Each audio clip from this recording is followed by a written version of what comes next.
বাংলাদেশেও কাজ করে খেতে হবে, আমরা ভারতে গিয়ে কাজ করে খাবো। তাহলে এখানে আমরা প্রতিটা ভোট হবে, ভোট হলেই আমাদের হিন্দুদের উপর হামলা।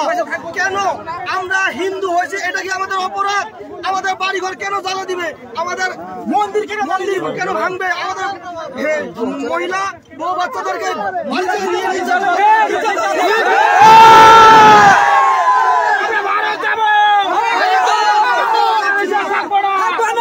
ভারতে যাব, ভারতের সরকারের কাছে আমরা আবেদন, আমাদেরকে একটু সুদৃষ্টিতে দেখুন, আমরা আর একদিকে থাকতে পারছি না, আপনারা আমাদের দয়া করে নিয়ে যান প্লিজ।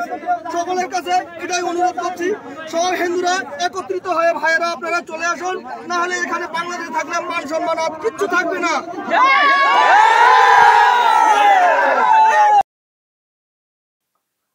দর্শক দেখছেন, আর তারা দেখছেন কি, যারা বলছেন যে বাংলাদেশের সব ফেক খবর মানে ভারতীয় মিডিয়া করছে, সব ফেক খবর। কিছু হয়তো ভিডিও এদিক ওদিক হতে পারে, কিন্তু ওখানে কোনো অত্যাচার হয়নি, হিন্দুদের উপরে কোনো মানে নির্যাতন হয়নি। এই যে যারা এই কথা বলছেন এপারে বসে, এবং আমি দেখছি পুলিশের তরফ থেকেও একটা প্রচার করা হচ্ছিল যে ফেক খবর অনেক করা হচ্ছে ওই দেশের সম্পর্কে, সতর্ক থাকুন, সচেতন থাকুন। তারা দেখছেন কি এইসব ভিডিও? এগুলো কিন্তু সব লাইভ ভিডিও, এগুলো এডিট করা ভিডিও না, লাইভ করা ভিডিও এসছে আমাদের কাছে, লিঙ্কটা সেখান থেকে তুলে দেখাচ্ছি। সীমান্তের দিকে চলে এসছেন, এটা বাংলাদেশের ওই বোদা থানা ওই দিকে চলে এসছে, মানে উত্তরবঙ্গের দিকটা। এসে তারা বলছেন যে আমরা এখানে আর থাকতে পারছি না, আমরা মানে হিন্দু হয়ে জন্মানোটা কি আমাদের অপরাধ? আমরা ভারত যাব। ভারত সরকারের কাছে আমাদের অনুরোধ, যদি আমাদেরকে নেওয়ার ব্যবস্থা করে। এই আবেদন ওনারা করছেন সীমান্তে এসে। এবার যেটা হয়, ওখানকার যে সিকিউরিটি তারা একটু ফোর্স করছে, বাধা দেওয়ার চেষ্টা করছে যখন সীমান্তের দিকে তারা আসছেন। তো এখন প্রশ্ন হচ্ছে যে কেন এটা করছেন তারা? সেখানে জমি জায়গা বাড়ি যা কিছু আছে সেখানে আছে, একটা শিকড় আছে বলা যায়, জন্মেছেন তারা, বেড়ে উঠেছেন তারা, তারপরেও সেখান থেকে ছেড়ে কেন চলে আসতে চাইছেন? মানে মাতৃভূমি এলাকা ছেড়ে কি মানুষ সহজে চলে যান? বলছেন যে একটা করে হবে, আমি আরো সব কথা শুনছিলাম, একটা করে ভোট হবে আর এইসব হবে, নির্যাতন হবে, নানান অচিলাতে নির্যাতন করা হবে, মার ধর ভাঙচুর, মানে এইসব। এটা কাহা টাকা সহ্য করা যায়? আর আর আর আমরা থাকতে পারছি না, আমরা ভারত যাব।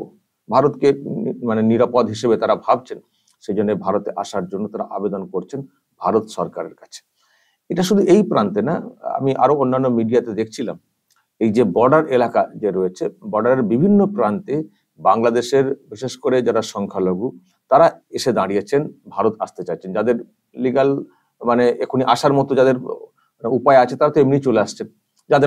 যারা রেডি নন লিগালি আসার, তারা কি করবেন? তারা সীমান্তে এসে বর্ডার সিকিউরিটি তাদের কাছে কাকুতি মিনতি করছেন যে আমরা ভারত যাব।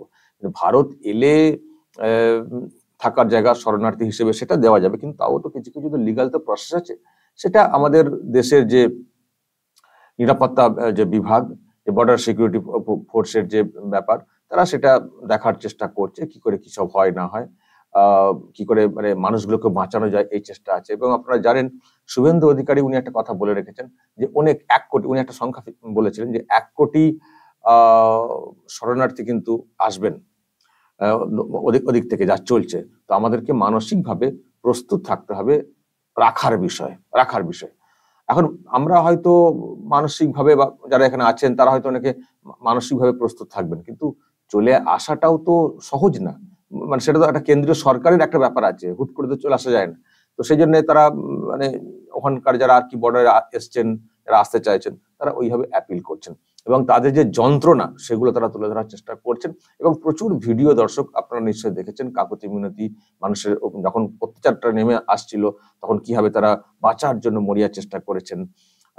এবং প্রচুর ভিডিও, আমরা কটা ভিডিও আর দেখিয়েছি, হাতে গোনা 2-1টা হয়তো আমরা দেখিয়েছি, কিন্তু প্রচুর ভিডিও আমার কাছে এসছে এবং খুব নৃশংস সব ভিডিও এসছে যেগুলো দেখানোর মতো না, সেগুলো আমি দেখাইও নি।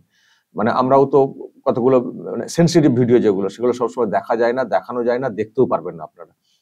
তো এই হচ্ছে বাংলাদেশের অবস্থা।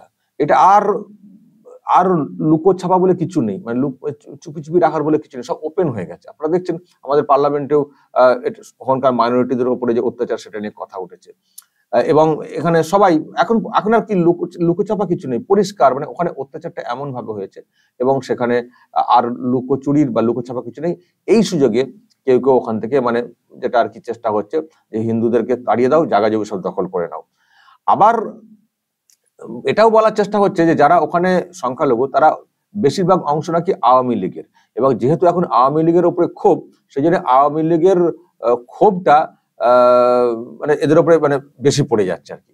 আবার এটা বলা হচ্ছে যে শুধু এদের উপরে না, যারা আওয়ামী লীগের সমর্থক তাদের উপরেই হচ্ছে, হিন্দু মুসলিম নির্বিশেষে হচ্ছে। এটাও কেউ কেউ বলার চেষ্টা করছেন যেটা শুধু সংখ্যালঘু না, হিন্দু মুসলিম নির্বিশেষ হচ্ছে, কিন্তু সেটা ওটা কথার কথা, পলিটিক্যাল কথা, বা যারা এখন ক্ষমতায় আসতে চাইছেন সেটা তাদের ভার্সন হয়তো হলেও হতে পারে। কিন্তু যেটা ওখানকার লোকজন যে কথাগুলো বলছেন যে সংখ্যালঘুদের উপরে সব থেকে বেশি অত্যাচার হচ্ছে। আর এমনিতে একটা পরিসংখ্যান আপনারা জানেন যে ওখানে সংখ্যালঘুরা দিন দিন নিচের দিকে নেমে আসছে। আগে পার্সেন্টেজ অনেক ছিল, এখন দিন দিন নিচের দিকে নেমে আসছে। কেন নেমে আসছে? যদি সত্যি ওখানে সবার জন্য সুস্থ পরিবেশ হতো তাহলে সংখ্যালঘুদের সংখ্যাটা কি এতটা নেমে আসতো?